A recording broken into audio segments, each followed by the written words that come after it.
Shalom and welcome to my weekly video message. I'd like to share a memory and thought I had earlier this week.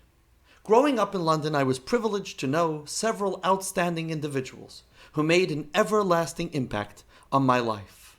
One of them was Reb Avraham Yitzchak Glick of blessed memory. Mr. Glick, as we knew him, was a successful and respected businessman who frequently traveled for business throughout Europe and was instructed by the Rebbe to use every available opportunity to improve the observance of Judaism in the cities he traveled to. As a result, Mr. Glick became a significant resource for the growing needs of various Jewish communities in Europe and was nicknamed the Shliach HaNoided, the traveling emissary. Naturally, I felt extremely special that we sat at his table in shul on Shabbat and the holidays.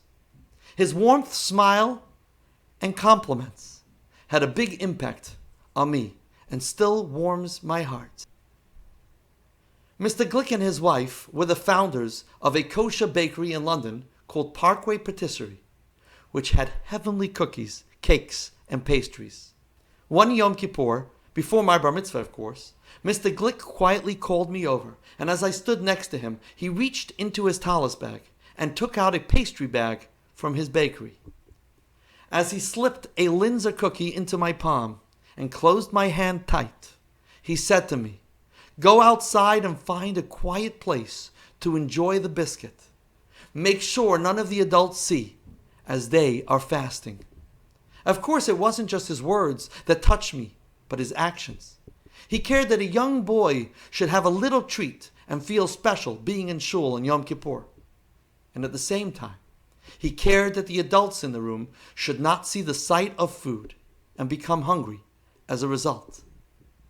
In the days of the Holy Temple, the high priest would enter the Holy of Holies to perform the Yom Kippur service.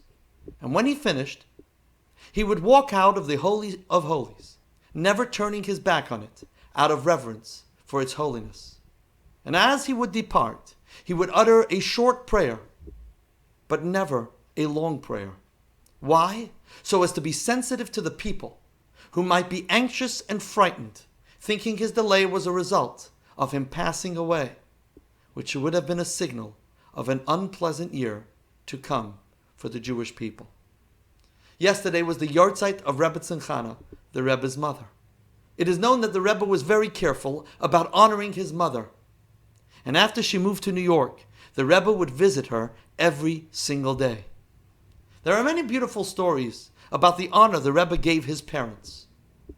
But the scene of the Kohen Gadol, walking backwards so as to never turn his back on the Holy of Holies, reminds me of the following story told by Rabbi Herschel Chitrik. Often, Rabbi Chitrik would visit the Rebbetzin, and when he would arrive, the Rebbe was there and would open the door for him and thank him for coming to spend the time with his mother.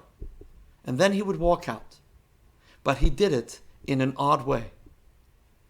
As the Rebbe went to the door, he would often rearrange the chairs or straighten the pictures on the wall. Rabbi Chitrik observed the Rebbe doing it once, twice, 3 times, but couldn't understand what was going on. Once the Rebbetzin saw him watching her son, and after he left, she said, "I see that you are paying attention to what he is doing. Not everybody is that observant. So I'll tell you what this is all about." Since the day of his bar mitzvah, he has never turned his back to me. I have never seen his back in all those years. He thinks I don't know what he is doing, but I know. I hope these stories inspire you just as they inspire me to always endeavor to be more sensitive to others and have more respect for my parents and all matters of holiness. Gemar Chatima Tova, Shabbat Shalom, and thank you.